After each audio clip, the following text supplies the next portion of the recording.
গত 15 বছর শেখ হাসিনার শাসনামলে কোনো ভোটই সুষ্ঠু হয় নাই।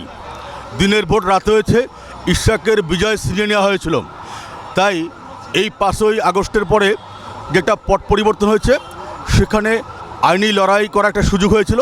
সেই লড়াইয়ের মধ্যে দিয়ে মহামান্য হাইকোর্ট ইঞ্জিনিয়ার ইশরাককে ঢাকার মেয়র নির্বাচিত ঘোষণা করেছে। তাই এখন হাইকোর্ট তার পক্ষে রায় দিয়েছে, অলরেডি সরকারি যে গেজেট সেটি প্রকাশিত হয়েছে। তাই এখন ঢাকাবাসীর মানুষের মনের কথা যে এত কিছুর পরও যে ইশরাক হোসেনকে কেন দায়িত্ব দেওয়া হচ্ছে না, তাই আমরা তাকে মেয়র দায়িত্ব দেওয়ার জন্য সরকারের কাছে আমরা অনুরোধ করছি। এই দাবিতে আমরা রাজপথে আছি।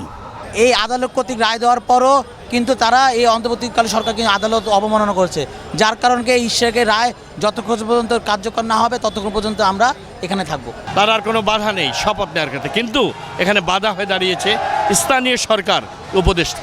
কারণ সিটি কর্পোরেশন নির্বাচন স্থানীয় সরকার উপদেষ্টার অধীনে। স্থানীয় সরকারের উপদেষ্টা তিনি আদালতের রায়ের প্রতি শ্রদ্ধা দেখাতে পারেন, তিনি প্রতিক্রিয়া দিয়েছে। এতে নগরবাসী সাধারণ মানুষ ক্ষুব্ধ হয়েছে।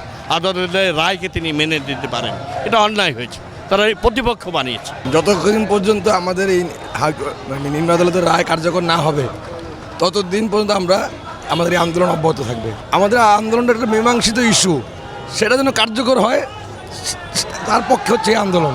এবং আমরা আশাবাদী যে সরকারের শুভবুদ্ধি উদয় হবে এবং অতি দ্রুত শপথ পালনের ব্যবস্থা করবে। ইঞ্জিনিয়ার ইশরাক হোসেনের চেয়ে জনপ্রিয় কোনো প্রতিনিধি ঢাকা দক্ষিণ কি ঢাকা শহরে কি আছে? উনি জনতার ভোটে, সরাসরি ভোটে নির্বাচিত হওয়ার পরেও ফ্যাসিস্ট সরকার সেটাকে প্রভাবিত করে রায় উল্টে দিয়েছিল এবং আদালতের 30 দিনের মধ্যে আদালতে আপিল করার পরেও আদালতকে প্রভাবিত করে সেই রায়টা তারা স্থগিত করে রেখেছিল। এবং সেইটার প্রেক্ষিতে এই পট পরিবর্তনের পরে, ফ্যাসিবাদের পতনের পরে এখন যে আদালতের রায়টা দিয়েছে, আমরা মনে করি এটাই জনমত, এটাই বাংলাদেশের মানুষের আশা আকাঙ্ক্ষার প্রতীক। এবং এই আদালতের রায় আমরা প্রতিফলন চাই ঢাকা মহানগরীতে এবং